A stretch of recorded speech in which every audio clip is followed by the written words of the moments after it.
kita berdoa. Bapa yang makasih, Bapa yang murah, kembali ya Bapa pada saat ini anak-anakmu bersujud menyembah Bapa yang Maha Kudus untuk mengucapkan terima kasih dan syukur kami atas penyertaan Bapa dalam kehidupan kami. Bapa, saat ini kami akan memulai ibadah kami ya Bapa.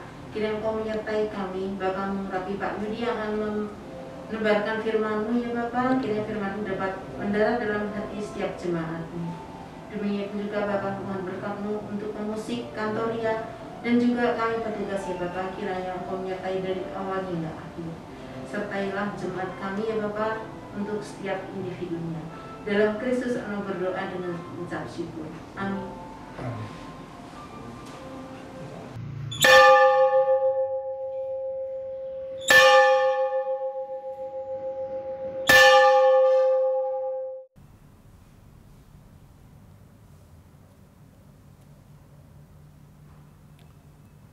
Shalom, Bapak, Ibu, Saudara-saudari yang terkasih di dalam nama Tuhan Yesus Kristus.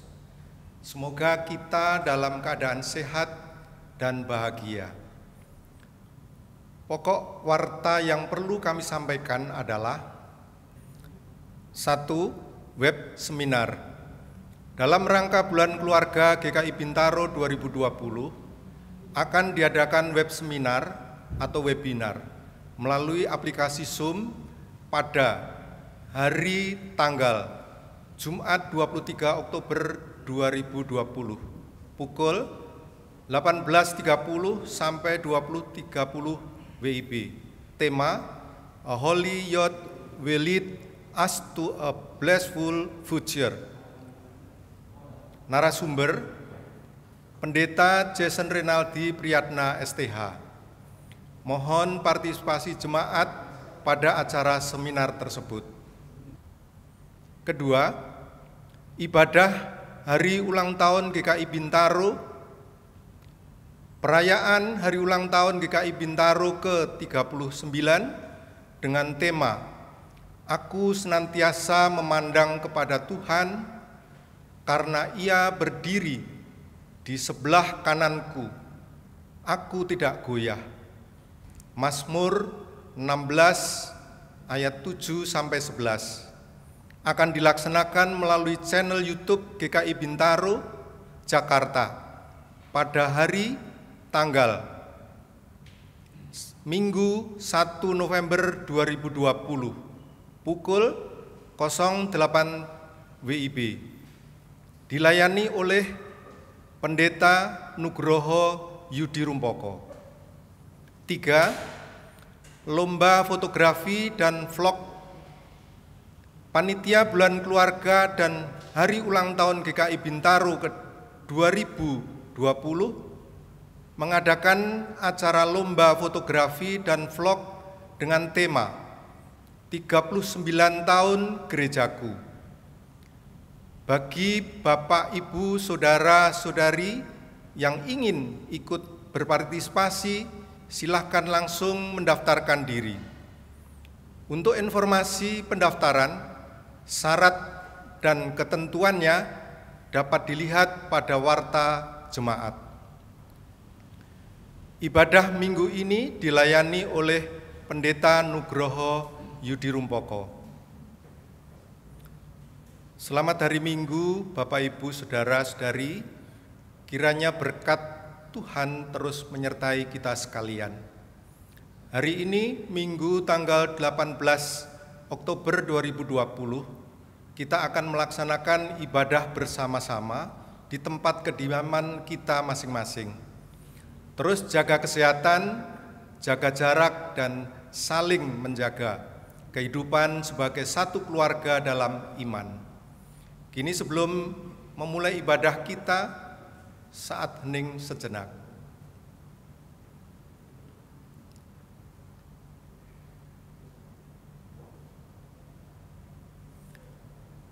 Kini ibadah siap dimulai. Dengan bangkit berdiri kita menghadap Tuhan yang Maha Agung. Tuhan selalu beserta kita dalam keadaan apapun, Dia beserta dengan kita. Marilah kita memuji Tuhan dari Kidung Jemaat 10 ayat 1 2, dan 5. Pujilah Tuhan Sang Raja.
Saudara, ibadah kita didasari iman percaya kepada karya keselamatan yang sempurna di dalam kebangkitan Yesus Kristus.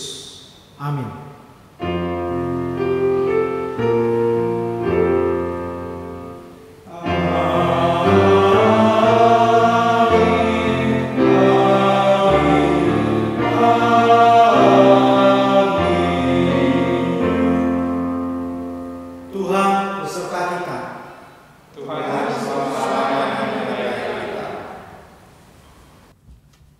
Tema ibadah minggu ini adalah berani berbeda. Tema ini bertujuan agar umat memahami bahwa keluarga dan rumah tangganya perlu menjadi contoh dan teladan bagi sesamanya yang menghadapi pergumulan, sebab melalui karunia yang Tuhan sediakan, umat memiliki perbedaan dan kekhasan sebagai orang percaya.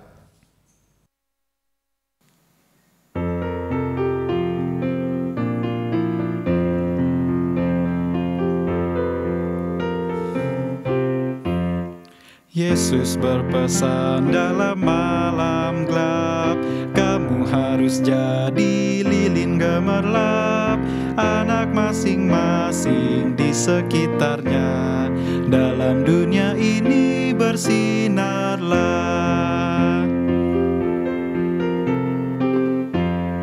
Yesus berpesan, bersinarlah terang, lilinmu kulihat malam dan siang, anak masing-masing di sekitarnya, untuk hormat Tuhan bersinarlah.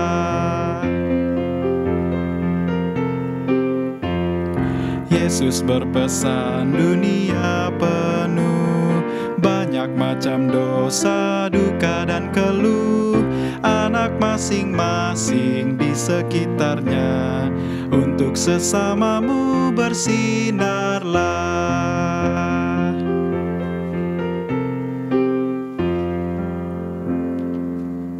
Marilah bersama-sama kita merendahkan diri di hadapan Tuhan dan berdoa pengakuan dosa kita. Tuhan, Allah yang Maha Agung, Allah Sang Pencipta alam raya ini.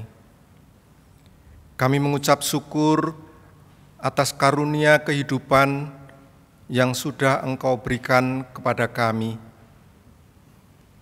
Namun demikian, banyak cacat celah dan dosa yang kami perbuat dari hari ke hari hingga sampai pada hari ini, hari Sabat Tuhan, baik itu kami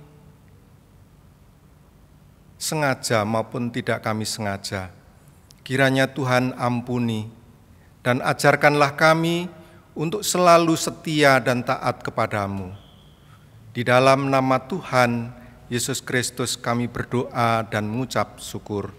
Amin.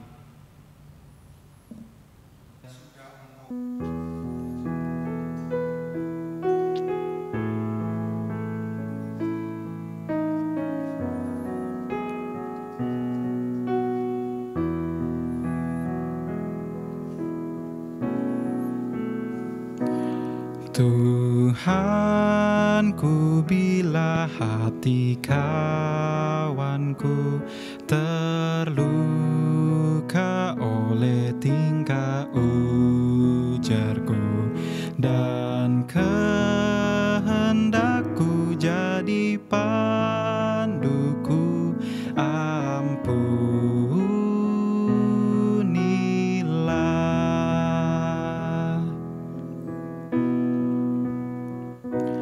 Jikalau tuturku tak semena dan aku tolak orang berkesah, pikiran dan tuturku bercela, ampunilah.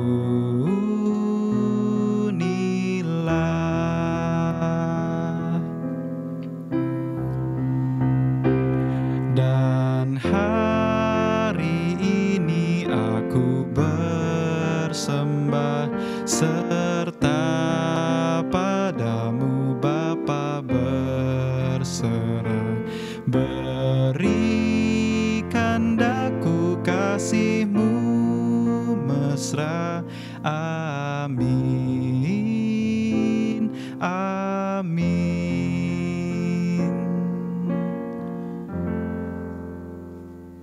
Saudara, karena kemurahan Tuhan, Dia menyatakan berita anugerah pengampunan dosa bagi kita sekalian, yang pada hari ini saya akan bacakan dari Yunus pasalnya yang ketiga, ayatnya yang ke-10. Dikatakan demikian, ketika Allah melihat perbuatan mereka itu, yakni bagaimana mereka berbalik dari tingkah lakunya yang jahat, maka menyesallah Allah karena malapetaka yang telah dirancangkannya terhadap mereka, dan Ia pun tidak jadi melakukannya. Amin. Inilah berita anugerah dari Tuhan. Pujilah Tuhan, Tuhan ampunannya. Salam damai untuk saudara. Salam damai.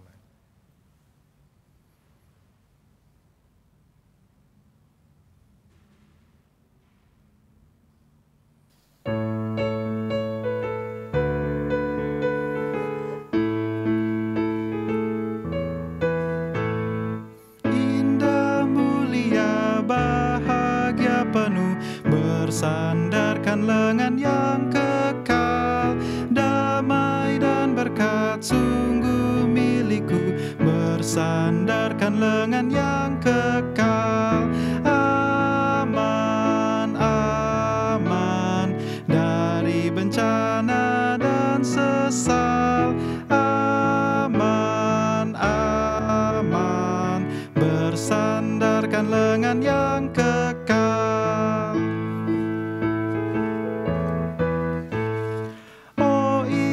Benar ikut jalannya, bersandarkan lengan yang kekal. Legahku teguh, jalanku cerah, bersandarkan lengan yang kekal.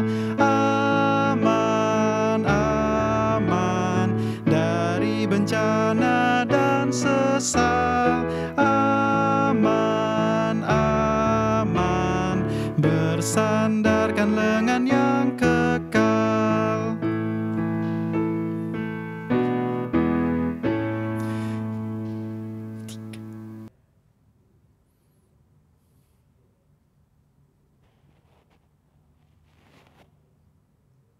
Ya, baik saudara, kita akan berdoa sebelum kita membaca dan merenungkan firman Tuhan. Kita datang pada Tuhan di dalam doa. Tuhan, kami siap untuk mendengarkan firman-Mu, nyatakanlah kepada hidup kami untuk memperlengkapi kehidupan kami ini, khususnya di bulan keluarga ini, agar rumah tangga kami, keluarga kami dipenuhi dengan kebenaran firman-Mu. Apa yang kami baca, apa yang kami dengar, sempurnakanlah. Apa yang disampaikan oleh hamba-Mu ini, sempurnakanlah melalui Roh Kudus-Mu. Dan terlebih penting dari itu, mampukan kami melakukannya. Tuhan, beritakanlah firman-Mu, kami sambut dengan sukacita. Kami berdoa di dalam nama Tuhan Yesus Kristus. Amin.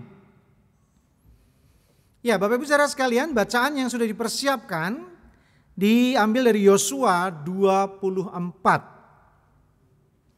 Yosua 24, saya akan membacakan ayat 14 sampai 28.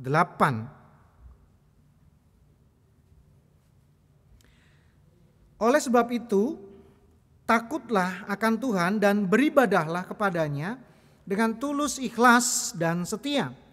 Jauhkanlah Allah yang kepadanya nenek moyangmu telah beribadah di seberang sungai Efrat dan di Mesir, dan beribadahlah kepada Tuhan.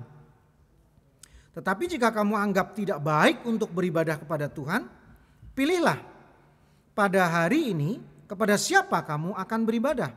Allah yang kepadanya nenek moyangmu beribadah di seberang sungai Efrat, atau Allah orang Amori yang negerinya kamu diami ini.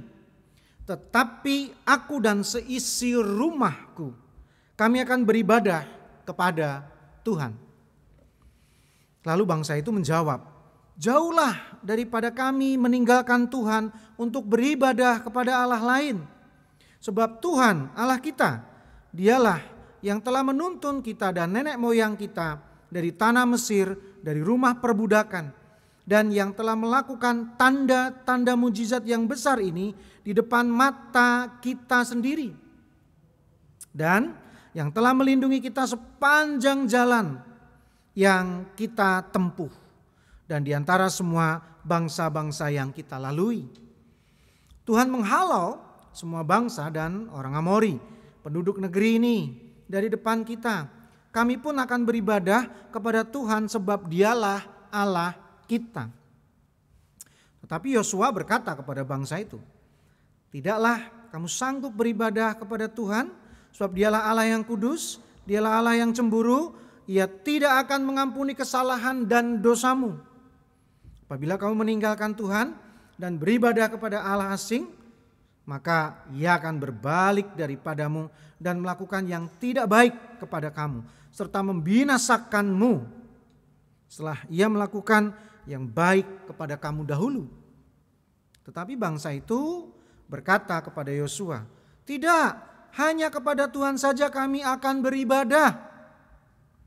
Kemudian berkatalah Yosua kepada bangsa itu, kamulah saksi terhadap kamu sendiri bahwa kamu telah memilih Tuhan untuk beribadah kepadanya. Jawab mereka, kamilah saksi. Ia berkata, maka sekarang jauhkanlah Allah asing yang ada di tengah-tengah kamu dan condongkanlah hatimu kepada Tuhan Allah Israel. Lalu jawab bangsa itu kepada Yosua, kepada Tuhan Allah kita kami akan beribadah dan firman-Nya akan kami dengarkan. Pada hari itu juga Yosua mengikat perjanjian dengan bangsa itu dengan membuat ketetapan dan peraturan bagi mereka di Sikem. Yosua menuliskan semuanya itu dalam kitab hukum Allah. Lalu ia mengambil batu yang besar dan mendirikannya di sana di bawah pohon besar di tempat kudus Tuhan. Kata Yosua kepada seluruh bangsa itu, sesungguhnya batu inilah akan menjadi saksi terhadap kita. Sebab telah didengarnya segala firman Tuhan yang diucapkannya kepada kita. Sebab itu batu ini akan menjadi saksi terhadap kamu supaya kamu jangan menyangkal Allahmu. Sesudah itu Yosua melepas bangsa itu pergi masing-masing ke milik pusakanya. Amin. Demikianlah firman Tuhan. Yang berbahagia adalah mereka yang mendengarkan firman-Nya, merenungkannya, dan melakukannya. Haleluya.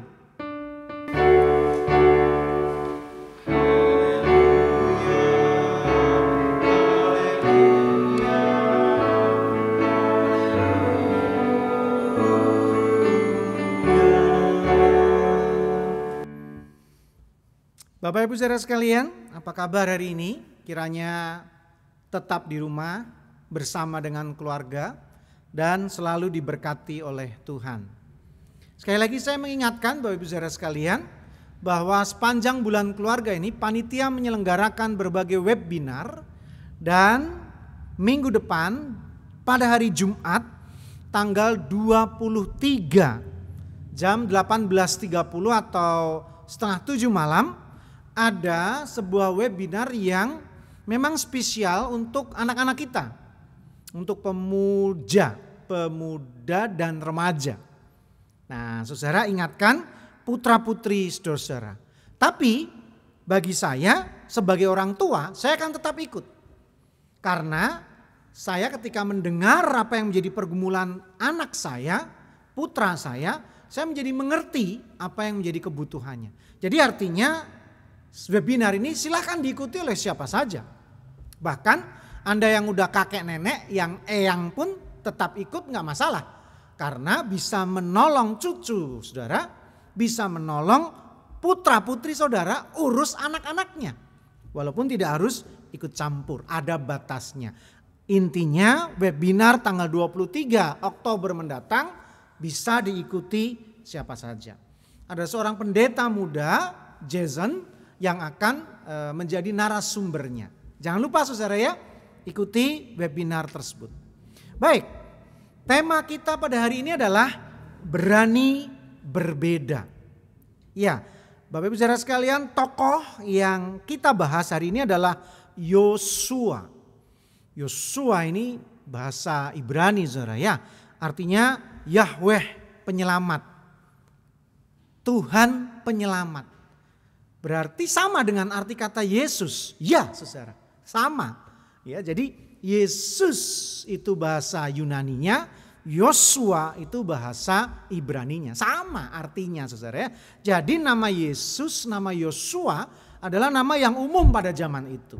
Ya, seperti ya nama Yudi misalkan, atau nama Made pada orang Bali, itu nama yang umum. Ya, jadi banyak orang menggunakan nama itu. Nah, kenapa Yosua menjadi istimewa saudara? Nama itu mulai muncul, nama Yosua itu mulai diperbincangkan dalam sejarah bangsa Israel. Itu ketika bangsa Israel keluar dari tanah Mesir dan berhadapan dengan bangsa Amalek. Nah, saudara bisa melihatnya dalam Keluaran 17 mulai ayat 8 tuh. Nah, saudara mungkin ingat kisah peperangan itu kan? Ini sebuah peperangan yang unik nih.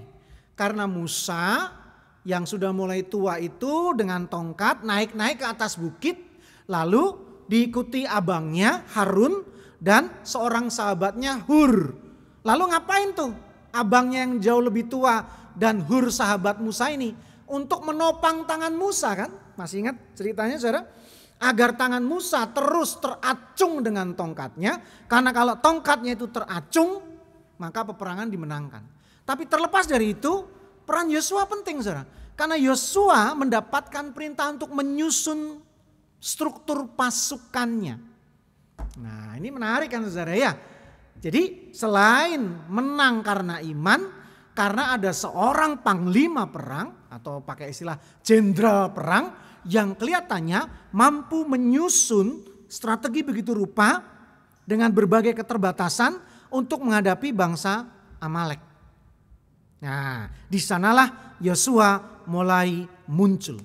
Nama Yosua mulai diperbincangkan.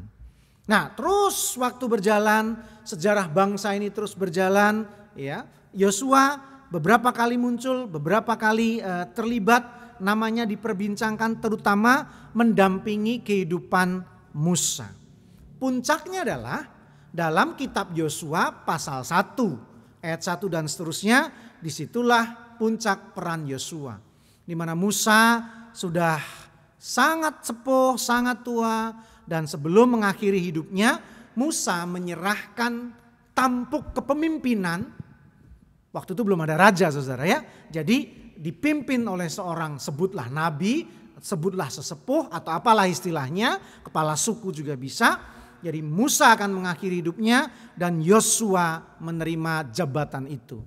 Apakah ini sebuah jabatan di kursi yang basah? Basah, saudara ya. Basah oleh darah dan keringat. Jadi ini sama sekali jabatan yang tidak enak, saudara. Karena bangsa Israel siap masuk ke tanah perjanjian. Ini sebuah jabatan yang sebetulnya kalau istilah Jawa itu saudara, ketiban sampur. Jadi artinya dapat sesuatu jabatan tapi yang tidak enak. Itulah Yosua. Nah, jadi jabatannya nih basah, tapi basah oleh keringat dan darah. Karena setelah itu Musa mengakhiri hidupnya dan seluruh perjalanan bangsa Israel dipimpin oleh Yosua, di mana Tuhan memerintahkan bahwa bangsa ini masuk ke tanah Kanaan. Dan kalau saudara baca bagaimana Yosua kembali mengatur pasukannya, mengatur penyusup ya untuk mengamat-amati Kanaan dan seterusnya. Itu adalah strategi-strategi yang hebat dilakukan oleh Yosua. Nah, kemudian kisah berlanjut sampailah kepada yang kita baca hari ini, saudara. Apa itu? Nah, kisah di mana Yosua sudah tua dan Yosua seperti juga Musa akan mengakhiri hidupnya. Sebelum Yosua mati, Yosua ingat bahwa bangsa yang dipimpinnya itu adalah bangsa yang keras kepala. Bangsa yang tegar tengkuk, bangsa yang dolak-dalik, bangsa yang gak bisa konsisten, yang kesetiaannya itu pantas untuk diragukan, kira-kira begitu. Nah, sehingga di hari tuanya Yosua nantang lagi nih kepada bangsa Israel. Kalian mau sembah Tuhan enggak? Gitu. Nah, itu kira-kira poin utama bacaan kita. Ya. Poin utama bacaan kita, sebuah tantangan dari Yosua kepada bangsa Israel, apakah mereka mau menyembah Tuhan yang sama. Nah, pada saat itulah saudara, Yosua mengingatkan iman bangsa Israel, meneguhkan, menguatkan janji iman bangsa Israel yang sudah ratusan tahun menyembah Tuhan yang satu dan apakah akan terus menyembah Tuhan yang sama. Karena ya manusia saudara ya, menurut saya sih alami saja, fluktuatif ya, kesetiaannya kadang begitu kuat, kadang luntur, kadang naik, kadang turun dan seterusnya, sangat dinamis dan sekali lagi itu sangat biasa. Nah, begitu juga ini menarik untuk kita renungkan kalau kita sebut kasus ini seperti kehidupan rumah tangga kita, saudara ya. Karena kan kadang-kadang siapa sih yang gak pernah berantem dengan suami, dengan istri, siapa sih, anak mana sih yang gak pernah bercekcok dengan orang tua mana sih yang gak pernah sebel dengan putra putrinya, semua itu bisa terjadi. Life is never flat. Jadi gejolak begitu rupa. Ada mesranya, ada konfliknya, ada diam-diamannya, ada marahannya, ada senyumnya, ada pelukan penuh derai air mata dan seterusnya. Nah, tapi yang penting adalah bagaimana komitmen iman mereka. Nah, sehingga Yosua mengatakan hal itu. Gimana komitmen imanmu? Hei bangsa Israel, apakah kamu mau tetap sembah Tuhan yang sama? Nah, sama dengan keluarga. Hei suami, berantem boleh, tapi gimana komitmen rumah tanggamu? Hei istri, konflik boleh, oke, tapi bagaimana dengan komitmen pernikahanmu? Hei anak-anak, marah kepada orang tuamu? Oke, enggak masalah, itu bisa terjadi, bapak ibumu bisa bikin salah, tapi apakah kamu lalu kemudian mencoret nama bapakmu, nama ibumu dari hidupmu? Enggak dong. Komitmen kita perlu disegarkan lagi. Janji kita, relasi kita, kebersamaan kita terus perlu disegarkan, saudara. Nah, untuk itulah kadang-kadang kan keluarga ada arisan. Saudara, itu perlu loh.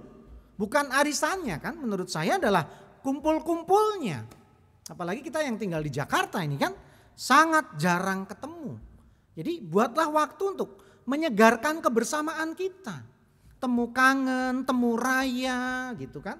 Reuni, masa keluarga ada reuni saya. Tapi maksud saya setiap kumpulan kebersamaan perlu disegarkan komitmennya. Nah, untuk itu saudara, saya senang sekali loh. Tahun 2019 lalu GKI Bintaro menyelenggarakan yang namanya ibadah penguatan janji pernikahan. Ini untuk yang pertama kalinya. Karena katanya dulu udah pernah, rupanya beda. Dulu yang diselenggarakan bukan penguatan janji pernikahan, tapi ada pasangan-pasangan suami istri yang memang belum diberkati di gereja. Berbeda saudara. Yang dilaksanakan tahun 2019 oleh Komisi Dewasa waktu itu adalah memang suami istri yang sudah sah diberkati oleh gereja, sudah sah dicatat oleh negara, tapi setelah beberapa puluh tahun dikuatkan kembali janji pernikahannya. Diingatkan kembali, disegarkan kembali, di-refresh kembali saudara. Karena itu penting saudara. Mengingat kembali apa yang sudah kita lakukan. Kan dalam tradisi gereja itu hal biasa saudara. Apa makna pengakuan iman? Pengakuan iman kan mengenang baptisan kita saudara kan. Iya, jadi pengakuan iman itu adalah mengenang iman yang kita terima pada saat kita kecil. Jadi mengenang apa yang sudah kita lakukan. Lalu apa makna perjamuan kudus? Kan mengenang kematian, pengorbanan, penyalipan Kristus. Dalam istilah teologi itu dikenal dengan istilah anamnesis. Rupa-rupanya itu dikenal juga dalam istilah medis saudara ya. Ketika Diana mendengar, istri saya mendengar istilah anamnesis, loh kok kayak di kedokteran? Oh rupanya sama. Jadi mengingat kembali apa yang sudah terjadi, ya, membawa apa yang sudah terjadi ke zaman sekarang, mengenang kembali, anamnesis itu adalah dasar dari perjamuan kudus. Iya, jadi pengorbanan Kristus kita kenang kembali. Nah, saudara, seperti itulah yang dilakukan Yosua kepada bangsa Israel. Kamu masih ingat Tuhanmu yang membawamu keluar dari tanah Mesir, Tuhanmu yang menolong, Tuhanmu yang membantu, Tuhanmu yang membebaskanmu, Tuhanmu yang memenangkanmu dari peperangan. Jadi dikenang kembali, diingat kembali.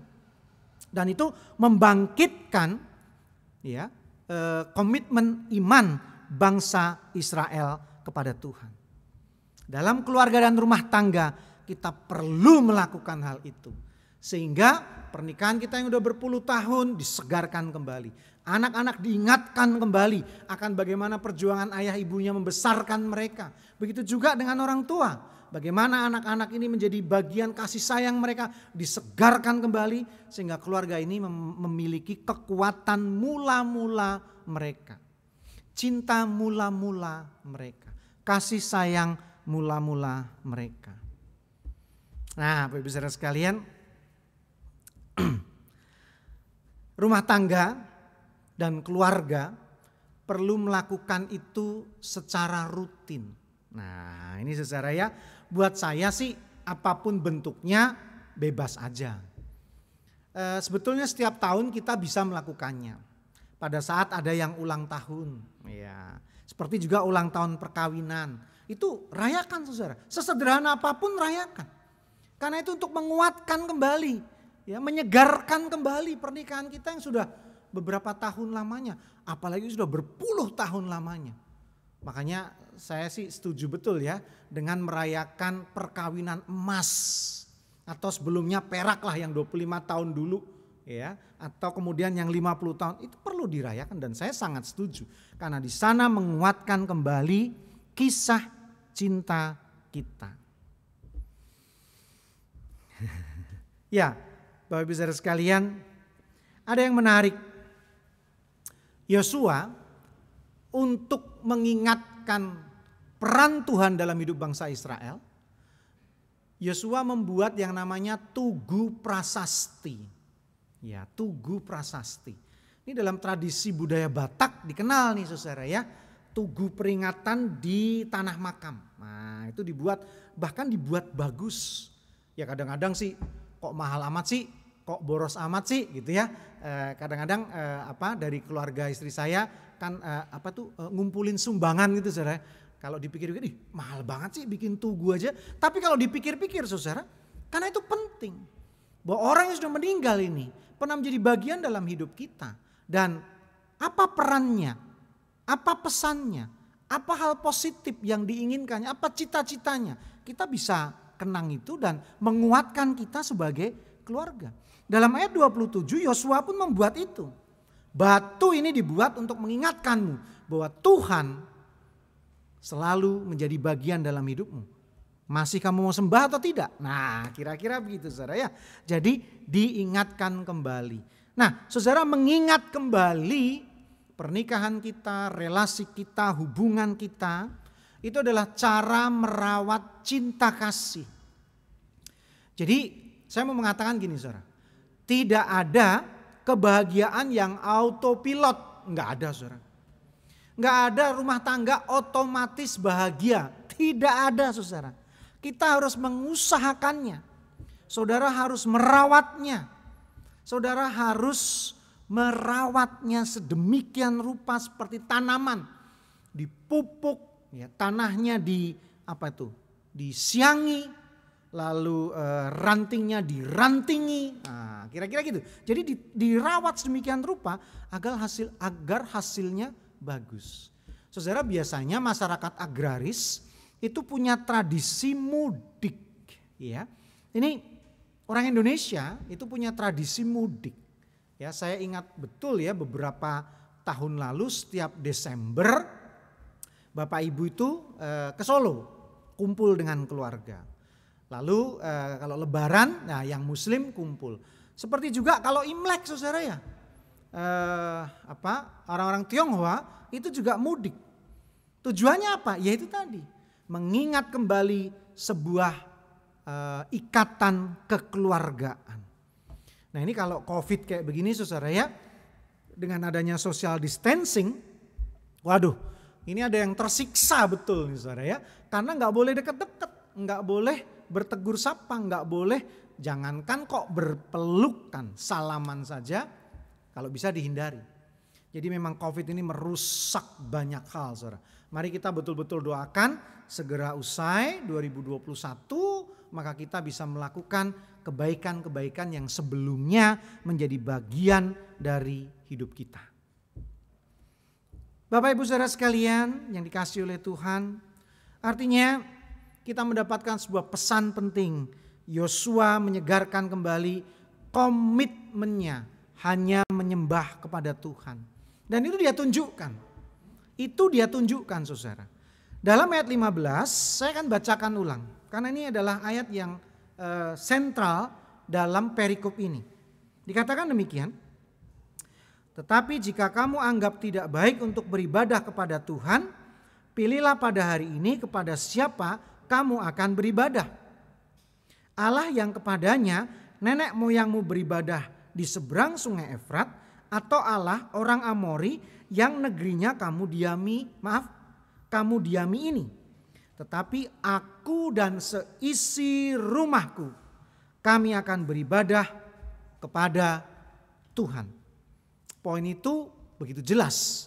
Ada dua hal yang Yosua ingin tekankan yang membuat Yosua tampil beda dengan bangsa Israel, dengan bangsa Yahudi lainnya. Yang pertama, dalam ayat 15 Yosua ingin menegaskan bahwa hanya Tuhan yang layak dia sembah. Kenapa Yosua ingin menunjukkan hal itu bahwa hanya Tuhan yang layak disembah? Karena kalau kita baca saudara ayat dalam perikop Yosua 24 ini ayat 1 sampai ayatnya yang ke-13, artinya yang tidak kita baca, silakan saudara baca sendiri nanti. Isinya adalah Yosua menunjukkan bagaimana peran Tuhan dalam hidup Yosua. Dan Yosua betul-betul merasakan pertolongan Tuhan, partisipasi Tuhan, intervensi Tuhan begitu jelas dalam hidup Yosua. Artinya Yosua nggak bisa hidup kalau nggak ada Tuhan, kira-kira begitu. Nah itu tertulis dengan jelas ayat 1 sampai ayat 13 bacaan kita hari ini, saudara. Nah jadi Yosua mengatakan kalau kalian nggak mau sembah, aku mau tetap sembah. Bagaimana nggak aku menyembah Tuhan? Karena Tuhan sudah begitu baik dalam hidupku. Dan itu memang benar, saudara. Kalau kita ingat kisah hidup Yosua, memang berisi hal-hal yang menarik di mana Tuhan menolong Yosua secara luar biasa. Misalkan tadi yang saya ingatkan tadi, Keluaran 17 ayat 8 dan seterusnya. Bagaimana bangsa Israel melawan bangsa Amalek. Memang betul Yosua mengatur pasukan. Memang betul Yosua memilih pasukan. Tapi ingat saudara, bahwa itu sebetulnya peperangan yang tidak fair. Kenapa tidak fair? Karena bangsa Israel belum lama selesai dari perbudakan. 430 tahun diperbudak, lalu 40 tahun di padang pasir. Jadi 470 tahun mereka nggak punya apa-apa. Lalu perang melawan bangsa Amalek. Jadi artinya saudara, peperangan itu kalau saya mau katakan 70% karena iman, 30% karena hebatnya Yosua mengatur pasukan. Dari mana bangsa Israel punya senjata? Enggak punya, mereka budak. Habis itu 40 tahun ngiter-ngiter di padang gurun, lalu mau perang. Dari mana dapat senjata, saudara? Dari mana melatih pasukan? Bagaimana mental mereka dari mental budak menjadi mental pejuang? Jadi memang ya untung ya 40 tahun di padang pasir itu untung, saudara ya. Itu menggembleng bangsa Israel untuk merubah dari bangsa budak menjadi bangsa pejuang. Tapi rasanya kurang tuh saudara ya.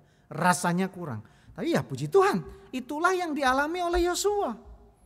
Jadi Yosua tahu betul, Yosua tahu persis bagaimana Tuhan menolong hidupnya. Maka dia tidak ragu-ragu ngomong ke bangsa Israel. Kalau kamu gak mau sembah Tuhan, aku dan seisi rumahku tetap hanya nyembah dia. Karena jelas kok pertolongan Tuhan kepada hidupku. Itu aspek yang pertama. Aspek yang kedua saudara, dari ayat 15 yang kita baca tadi adalah Yosua ingin menunjukkan identitas diri. Ini loh keluarga yang berbeda. Ini loh keluarga yang punya Tuhan itu memang punya identitas yang berbeda. Maka dia katakan aku dan seisi rumahku. Nah disinilah tema kita berfokus saudara ya. Aku dan seisi rumahku beda. Aku dan seisi rumahku gak mau sama dengan orang pada umumnya. Aku dan seisi rumahku punya Tuhan yang berbeda. Sehingga saudara, keluarga Kristen memang punya ciri khas. Harusnya jelas ciri khasnya. Apa ciri khasnya saudara? Saya jadi gak enak nih mau ngomong saudara. Pengalaman saya sebagai pendeta, ada saja keluarga Kristen yang memiliki ciri yang tidak semestinya. Misalkan berantem sampai diusir Pak RT. Itu kan ngenes banget saudara ya. Itu apakah keluarga Kristen kayak begitu? Berantemnya sampai ganggu lingkungan lalu diusir Pak RT coba saudara. Ya. Dan saya sebagai pendeta pernah mengalami umat yang seperti itu. Mabok sampai dilaporin polisi. Apa ya semacam itu keluarga Kristen saudara ya. Apalagi misalkan saudara, bengis, kikir. Pernah loh saudara, ada keluarga Kristen yang nabokin pembantu rumah tangganya sampai digerebek orang se-RT. Kan repot itu saudara ya. Apa sih sebetulnya ciri khas keluarga Kristen? Apakah hal-hal yang tragis dan mengenaskan seperti itu? Sudah pasti bukan kan saudara. Sudah pasti bukan yang seperti itu. Kalau kita lihat hidup Yosua, yang Yosua ingin tunjukkan adalah Yosua dan keluarganya adalah sekelompok orang, adalah keluarga yang begitu dekat dengan pertolongan Tuhan. Campur tangan Tuhan, intervensi Tuhan begitu nyata dalam kehidupan mereka. Dan Yosua terus tidak henti-hentinya di hari tuanya terus ingin memperdengarkan bagaimana intervensi Tuhan yang luar biasa dalam hidupnya. Nah sehingga Bapak Saudara sekalian, sekali lagi kalau kita melihat perjalanan hidup Yosua adalah sebuah perjalanan bagaimana Tuhan menunjukkan dirinya sebagai tempat yang tepat untuk bersandar. Saudara, ketika saya kembali membaca-baca tentang sejarah Yosua, saya baru diingatkan kembali saudara, bahwa ketika Musa di Gunung Sinai itu rupanya enggak sendirian loh Bapak Ibu. Ya, saya baru kembali diingatkan, iya ya, selama ini kita berpikir bahwa Musa di Gunung Sinai ketika bersama dengan Tuhan menerima 2 loh batu sendiri kan saudara. Salah loh. Ternyata kalau kita baca dalam Alkitab, Yosua itu ikut rupanya saudara. Saya baru ngeh ya, oh iya ya, saya baru ingat. Yosua itu ikut naik ke Gunung Sinai. Dia menemani Musa ketika Musa berhadapan dengan Tuhan. Persoalan apakah Yosua dekat-dekat tidak diceritakan. Tapi ketika naik ke Gunung Sinai, Keluaran 32 ayat 1 dan seterusnya dikatakan Yosua itu ikut. Lalu Yosua juga adalah yang memergoki ketika bangsa Israel membuat patung anak lembu emas. Itu Yosua yang memergoki. Jadi yang lapor tuh Yosua. Yosua udah di atas gunung bersama Musa. Yosua lah yang dengar, mungkin Musa sedang berkomunikasi dengan Tuhan sehingga trans ya, antara sadar dan nggak sadar. Jadi telinganya tertutup, matanya tertutup, mungkin ya saudara, mungkin ya. Jadi Yosua yang tahu. Ada rame-rame di bawah bukit itu Yosua yang tahu. Kok ada pesta, ada apa ya gitu. Rupanya mereka bikin Tuhan baru. Karena Musa gak turun-turun, dipikirnya Musa udah mati. Yosua yang lapor ke Musa. Bos-bos, anak buah di bawah udah bikin Tuhan lagi tuh gitu. Itu rupanya Yosua yang melaporkan hal itu. Jadi artinya Bapak Saudara sekalian memang tepatlah kalau Yosua menegaskan dalam ayat 15. Aku beda, aku dan keluargaku beda. Hanya Tuhan yang itu yang aku sembah. Sebab dia terus dan terus dan terus adalah bagian dalam hidupku. Kira-kira seperti itulah yang dinyatakan oleh Yosua. Pengalaman hidup Yosua membentuk jati dirinya dan keluarganya. Sehingga keluarga Yosua memiliki ciri khas yang begitu jelas. Hidup di dalam Tuhan. Dan Yosua menempatkan diri dengan sebuah kepastian. Tuhan makin besar dan Yosua semakin kecil. Tuhan terus dia pamerkan, Tuhan yang perkasa, Tuhan yang luar biasa. Dan Yosua dengan keluarganya hanya noktah kecil di hadapan Kristus. Nah, Bapak Ibu Saudara sekalian, dengan mengingat tema berani berbeda, mengingatkan kepada kita, apakah saat ini saudara punya banyak kisah tentang Tuhan dalam hidup rumah tangga saudara? Apakah dalam keluarga saudara ada banyak cerita bagaimana Tuhan berperan di dalamnya? Nah ketika sudah, jangan ragu untuk katakan itu. Bahwa ada Tuhan dalam rumahku, ada Tuhan dalam keluargaku, ada Tuhan di tengah-tengahku antara aku dan pasangan hidupku. Tuhan ada di tengah-tengahku antara aku sebagai ayah, aku sebagai ibu, dia sebagai anakku. Ada Tuhan di tengah-tengahku. Sehingga saudara punya banyak cerita, banyak kisah tentang peran Tuhan yang nyata dalam hidup keluarga saudara. Karena disitulah perbedaan kita sebagai keluarga Kristen dan yang bukan nyata. Saudara bisa belajar dari kehidupan Yosua, di mana Tuhan begitu luar biasa menjadi bagian dalam hidupnya. Dan itu patut dikisahkan, patut disaksikan sebagai wujud nyata rumah tangga yang berbeda dari rumah tangga yang lain. Sebab ada Kristus di dalamnya. Amin. Kita bersaat hening sejenak.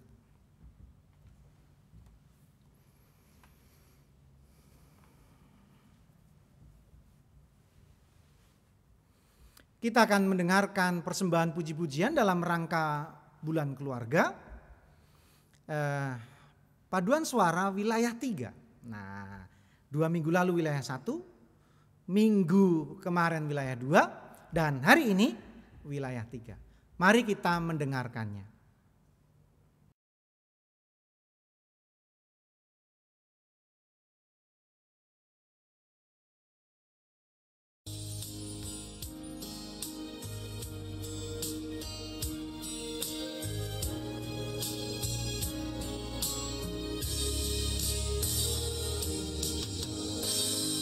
Bersatu dalam kasih, sama melayani, dan saling mengampuni. Ini doa kami, ini rindu kami, aku dan seisi rumahku, memuji dan memuliakanmu, penebusku, penyelamatku, penolong dalam hidupku, aku dan seisi rumahku, mengangkat tangan mengandalkanmu, bersatu hati mengasihimu, melayani Tuhan seumur hidupku.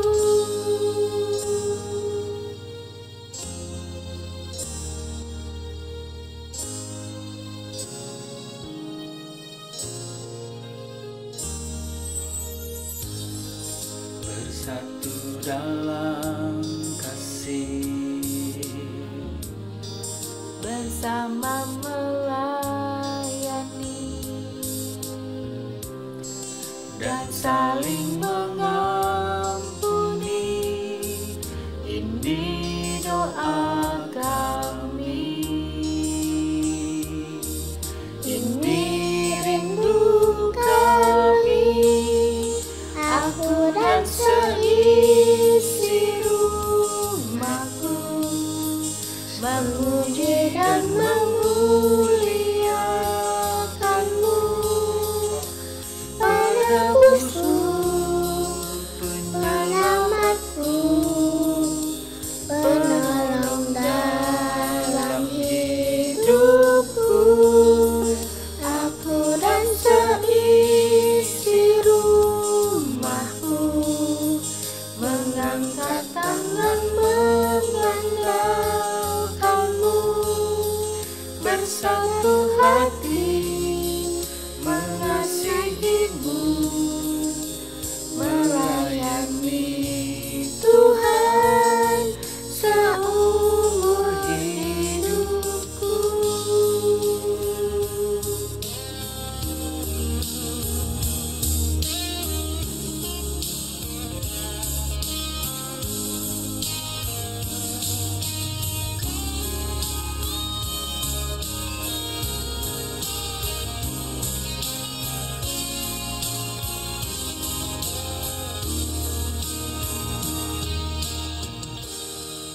Aku dan seisi rumahku, memuji dan memuliakanmu, penebusku, penyelamatku, penolong dalam hidupku, aku dan seisi rumahku, mengangkat tangan mengandalkanmu,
Bapak, Ibu, dan saudara yang terkasih dalam Tuhan, kita bangkit berdiri dengan sikap sempurna kita bersama umat Tuhan di sepanjang abad dan tempat sambil mengingat baptisan kita.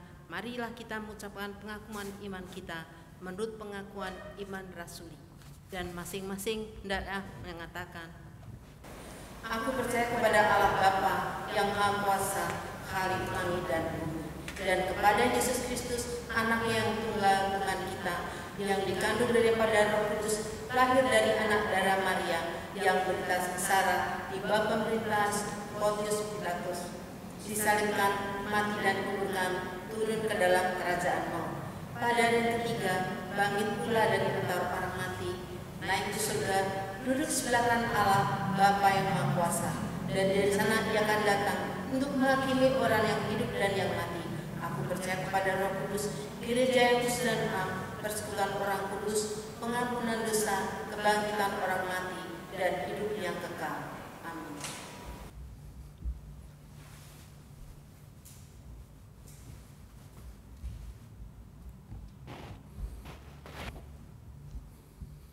Saudara, kita akan bersatu hati dan kita akan berdoa syafaat. Tuhan, kami bersatu hati dan berdoa untuk pergumulan saudara kami, keluarga kami, kerabat kami yang sakit dan tak berdaya, yang membutuhkan pertolongan dan uluran tangan kasih-Mu. Kami berdoa untuk keluarga Juhri. Kami berdoa untuk Ibu Ismara Sihombing. Kami berdoa untuk Pak Fangidai. Kami berdoa untuk Penatua Lita, Saudara Boni Saragi, Ibu Tini Suharto, dan saudara kami lainnya yang membutuhkan pertolongan dan kekuatan dari-Mu. Kasih-Mu melingkupi mereka, mendatangkan kesembuhan melalui peran para medis, dokter, perawat, dan obat-obatan yang diminum. Kiranya semua menjadikan kesembuhan yang sejati. Kami juga berdoa untuk kehidupan kami sehari-hari, khususnya keadaan ekonomi kami Tuhan. Topang kami, kuatkan kami, beri kreativitas, sehingga kami dapat mencari nafkah dengan baik dan mencari yang halal saja untuk kami nikmati dalam kehidupan kami. Khususnya doa kami untuk anak-anak kami yang bersekolah di rumah. Kiranya mereka dengan tekun meniti masa depan mereka, merajut masa depan mereka, sehingga mereka tetap menjadi anak-anak yang hebat di masa mendatang. Secara khusus kami juga berdoa dengan penuh sukacita keluarga-keluarga yang berulang tahun. Tuhan berkati agar sukacita mereka semakin lengkap. Kebahagiaan kami adalah kebahagiaan mereka juga. Secara khusus kami berdoa untuk panitia bulan keluarga, di mana dalam waktu dekat kami akan menyelenggarakan ibadah syukur 39 tahun GKI Bintaro didewasakan. Dan secara online akan disiarkan melalui YouTube pada tanggal 1 November mendatang. Kiranya tim musik siap, pelayan ibadah yang terlibat siap, media center dan semua yang menjadi bagian pelayanan hari mendatang itu mempersiapkan diri. Kami ingin penuh dengan ungkapan syukur, menyatakan dengan penuh terima kasih atas berkat dan penyertaan-Mu, sehingga 39 tahun GKI Bintaro dapat terlaksana dengan semarak. Secara khusus juga panitia pembangunan, Tuhan berkatilah agar di akhir masa pelayanan mereka semangat tidak surut. Engkau terus tambahkan berkat pada mereka, karena kami percaya mereka telah memberi hidup mereka, waktu mereka, tenaga mereka, pikiran mereka, dan semua yang terbaik mereka telah berikan. Maka kami percaya juga Engkau pun memberkati hidup mereka. Secara khusus dalam waktu dekat panitia Natal sudah harus bekerja. Di akhir bulan Oktober ini Tuhan, kiranya rapat-rapat sudah mulai dijalankan dan kepanitiaan yang dibentuk kiranya sudah mulai memikirkan apa yang harus dikerjakan sepanjang bulan Desember mendatang. Walau mungkin kami masih beribadah secara online, kegiatan kami lakukan secara online, tapi kreativitas mereka akan ditantang untuk menghadirkan ibadah Natal, perayaan Natal, ibadah tutup tahun dan tahun baru terlaksana dengan begitu hikmat. Dan kami akan meninggalkan tahun 2020 ini tetap dengan tegap menyongsong tahun 2021 dan penuh pengharapan akan keadaan yang lebih baik. Secara khusus kami juga berdoa untuk majelis jemaat, aktivis gerejamu dan semua yang memberi diri untuk pelayanan di gerejamu ini, perlengkapi mereka Tuhan. Curahkan berkat-Mu bagi mereka dan keluarga mereka semua. Sehingga pelayanan mereka tidak surut sedikit pun. Api pelayanan semangat itu tetap berkobar. Dan secara khusus kami berdoa untuk bangsa dan negeri kami. Walau terjadi kerusuhan beberapa waktu yang lalu, terjadi kontroversi terhadap undang-undang yang baru, Tuhan tolonglah. Agar damai dapat kami rasakan dan khususnya para pemimpin kami, menjadikan mereka adalah orang yang takut akan Tuhan. Inilah sebagian permohonan kami, pengharapan kami, doa kami yang akan kami sempurnakan di dalam doa yang Kau ajarkan kepada kami.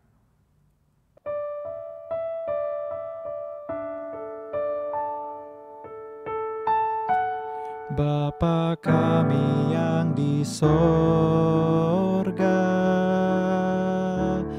dikuduskanlah nama-Mu. Datanglah kerajaan-Mu, jadilah kehendak-Mu di bumi seperti di sorga. Berikanlah kami pada hari ini makanan kami yang secukupnya, dan ampunilah kami akan kesalahan kami, seperti kami juga mengampuni orang yang bersalah kepada kami. Dan janganlah membawa kami ke dalam pencobaan, tetapi lepaskanlah kami daripada yang jahat, karena Engkaulah yang empunya kerajaan dan kuasa dan kemuliaan sampai selama-lamanya.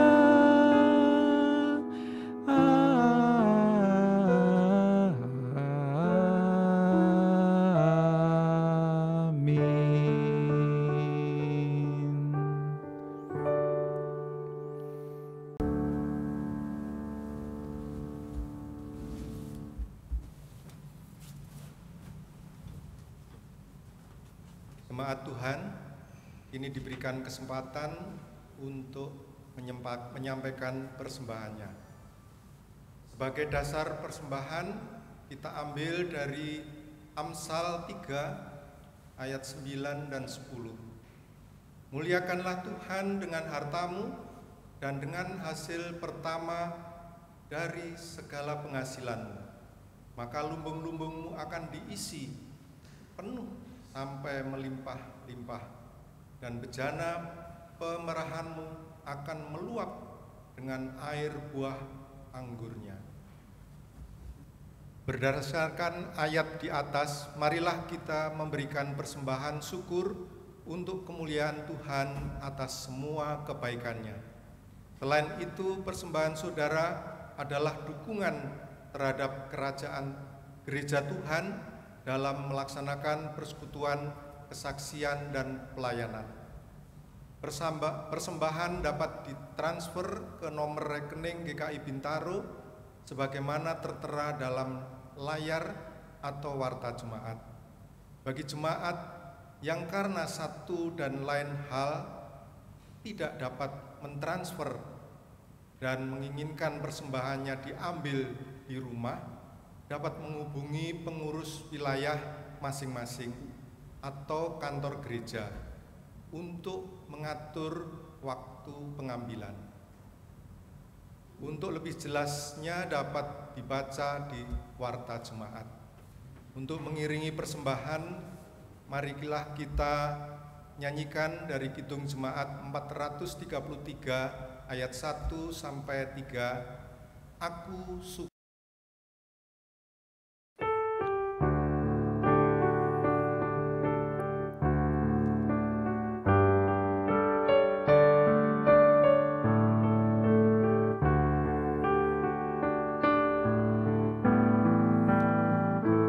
Aku suka membagi pada orang tak punya, agar Tuhan dipuji tiap orang di dunia. Pun kepada Tuhanku ku beri persembahan, tangan kiri tak tahu apa laku yang kanan. Janda miskin pun layak persembahan, syukurnya memberi lebih banyak daripada yang kaya.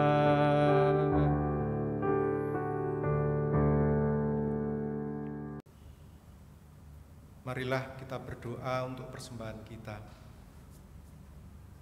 Tuhan, kami mengucap syukur atas karunia yang sudah Engkau limpahkan dalam kehidupan kami.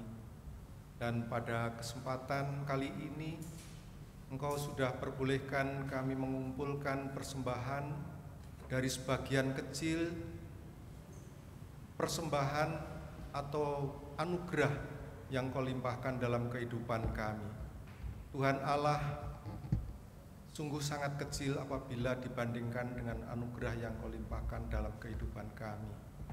Dan sucikanlah persembahan kami yang sangat kecil ini, agar supaya bermanfaat bagi keluhuran kerajaan di atas bumi ini. Tuhan Allah, kami juga berdoa kepada petugas yang mengelola persembahan ini. Kiranya Tuhan Kau mampukan mengelola persembahan ini dengan baik dan takut akan Engkau. Kami percaya Tuhan bahwa Engkau akan memberikan yang terbaik dalam kehidupan kami. Berkat-berkat yang masih ada pada diri kami masing-masing, Engkau mampukan kami untuk mengelola dengan baik, agar supaya bermanfaat bagi kehidupan kami maupun kehidupan orang banyak. Di dalam nama Tuhan Yesus Kristus kami berdoa dan mengucap syukur. Amin.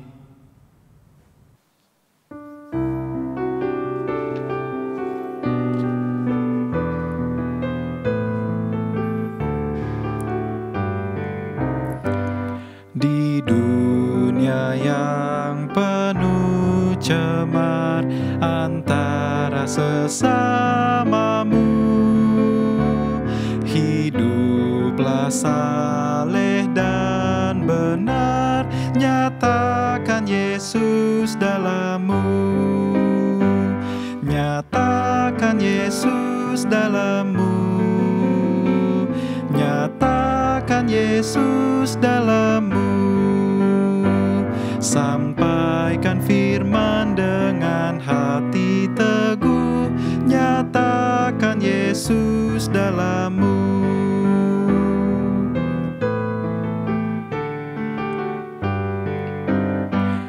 Hidupmu kitab terbuka, dibaca sesamamu.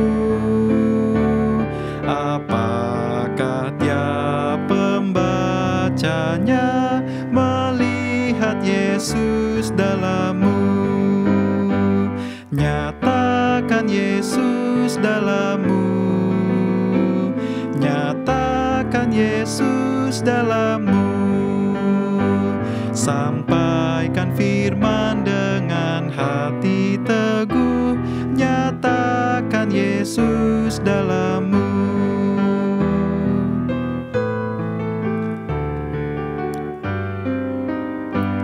Hiduplah kini baginya, berjiwa tetap teguh. Bimbinglah orang tercela, melihat Yesus dalam-Mu. Nyatakan Yesus dalam-Mu. Nyatakan Yesus dalam-Mu. Sampaikan firman dengan hati teguh. Nyatakan Yesus dalam-Mu.